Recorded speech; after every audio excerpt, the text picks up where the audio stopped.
Now, your first weather. And scattered rain showers continue across parts of northeast Arkansas. Latest radar actually shows most of the rain kind of leaving the area, getting down to our south and off to our east. Still got a few light rain showers up to our north, though. They kind of will linger through the area here overnight tonight. But a majority of the rain will be done for the overnight hours. We'll have a nice dry day on Thursday. Still chilly, but another batch of rain moves in late Thursday and into Friday before we clear it out just in time for the upcoming weekend. And we'll talk more about that with your full forecast coming up. But first, your local news starts now. Northeast Arkansas News is brought to you by Glenn Sain.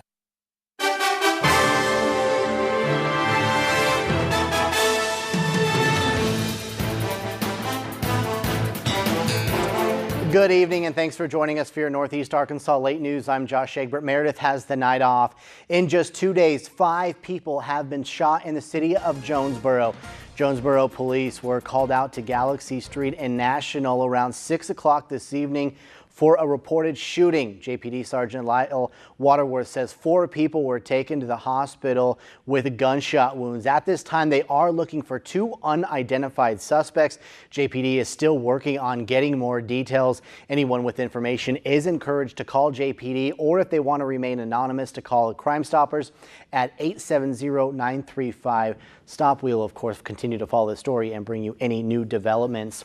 Now to yesterday's shooting on West Huntington. Northeast Arkansas's Alexis Padilla updates us on the case, including information about the victim. Just scared for my kids. We live so close that it's just too close to home for comfort. It was a rough start for 2019 for some in Jonesboro. The Jonesboro Police Department was called out to a barber shop on West Huntington around 1:30 p.m. New Year's Day. When they arrived on scene, they found 35-year-old Lewis Gamble with multiple gunshot wounds. Officers rendered aid and got him in an ambulance as quickly as possible, got him to the hospital where he later passed away. JPD says the suspect is 29-year-old Marcus Gentry. They found him at an address in South Jonesboro where he was taken into custody without incident. According to an affidavit, Gentry went to the barbershop to confront Gamble about something. Gentry is facing charges for first-degree murder and has been given a $5 million bond. A prosecuting attorney appeared in his probable cause hearing today, pleading for the high bond. She said Gentry is a self-admitted gang member with warrants out in Houston, Texas, and convictions on multiple felonies already. The shooting has left neighbors feeling uneasy about their home. It's not typically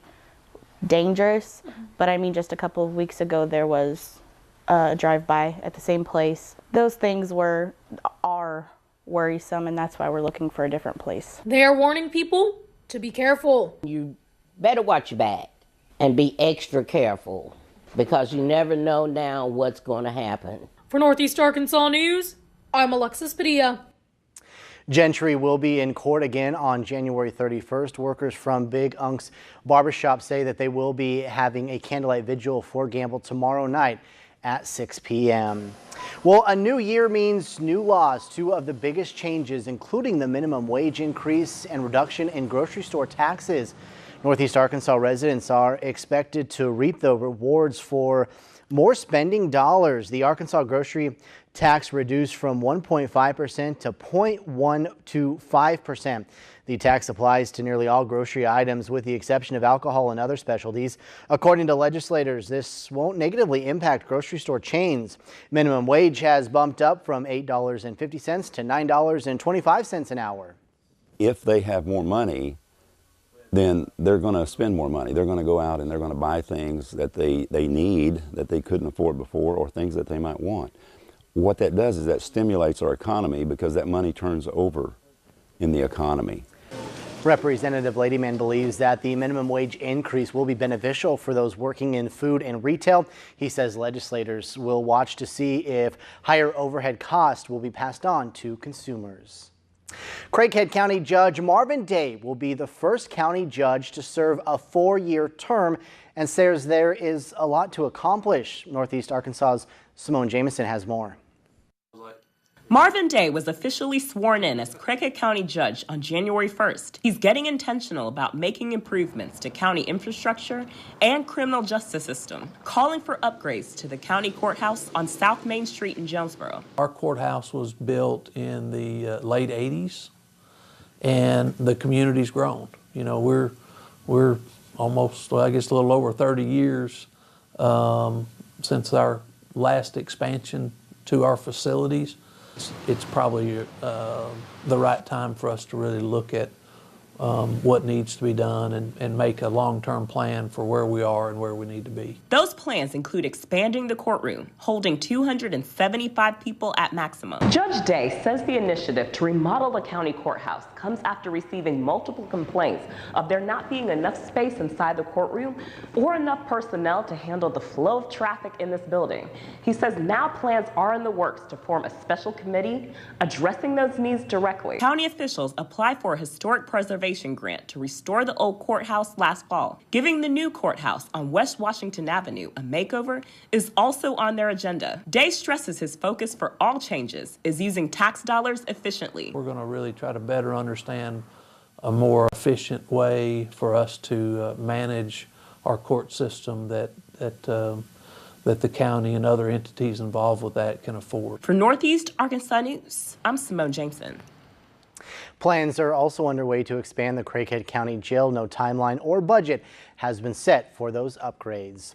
Well, if you want to clean your yard, you could be leaving a problem for the city. Jonesboro Street Department workers were out in the streets today cleaning out leaves from ditches and pipes.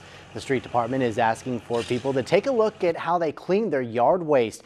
They are asking people to rake up their leaves and put them into a bag that the sanitation department can then pick up.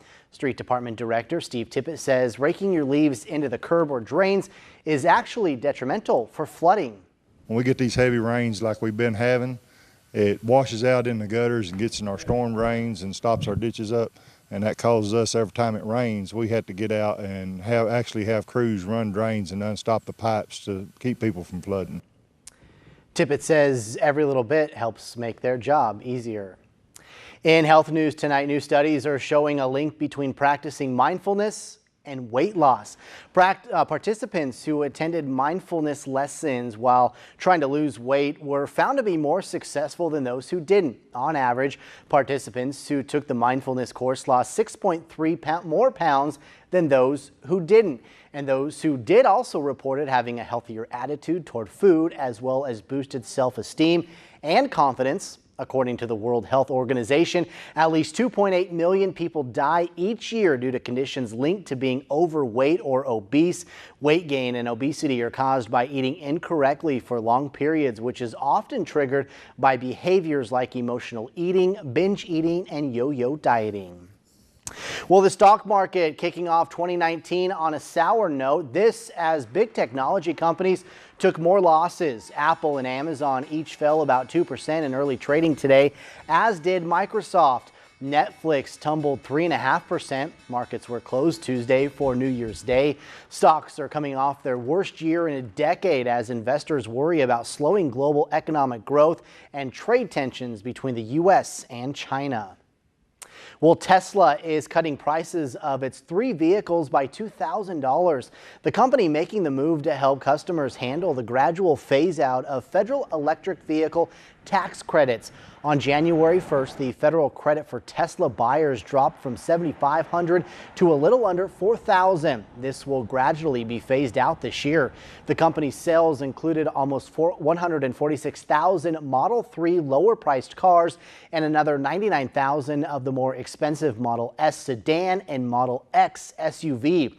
The Model 3 starts at $35,000 but still can't be purchased for under $45,000. Well, NASA's New Horizons spacecraft is beaming back images from 4 billion miles away. In its sights was an icy object nicknamed Ultima Thule, which may reveal secrets of the universe. Hillary Lane has that story from New York. NASA's mission team is celebrating the first clear look at its most distant target, an icy object more than 4 billion miles from Earth. The first image was a blurry bowling pin, but now better pictures are arriving. That bowling pin is gone. It's a snowman, if it's anything at all. And it's only really the size of something like Washington, D.C., and it's about as reflective as garden variety dirt. They call it Ultima Thule, meaning beyond the known world. The New Horizons spacecraft snapped the picture during a flyby on New Year's Day. It sent the image through space 1 pixel at a time, to mission headquarters in Maryland. We were basically chasing it down in the dark at 32,000 miles an hour, and all that had to happen just right. Ultima Thule sits on the frozen fringes of our solar system. Scientists believe it was formed over 4 billion years ago out of 2 separate lobes. There are no obvious impact craters, and there are suggestions of hills and ridges. We think what we're looking at is perhaps the most primitive object that has yet been seen by any spacecraft. The New Horizons spacecraft has been in flight since 2006 and had its unprecedented rendezvous with Pluto in 2015. It's now 1 billion miles beyond that point and still hurtling towards the outer edge of the solar system. The best close-ups of Ultima Thule won't arrive until February. Those images should reveal whether it has any rings, moons, or craters. Well, still ahead here on Northeast Arkansas News, Nick gives us a look at the upcoming NFL playoff weekend games. And one American man has been detained in Russia for espionage charges while facing up to 20 years in prison if charged. The U.S. is fighting for his freedom. And we just see a little bit of light rain around northeast Arkansas earlier today. About 1/10 of an inch is what we saw here so far. Most of the rain has come to an end. Could still see a little drizzle overnight. A cloudy and cool day for your Thursday, but more rain increasing for the end of the work week. We'll talk about that when we come back.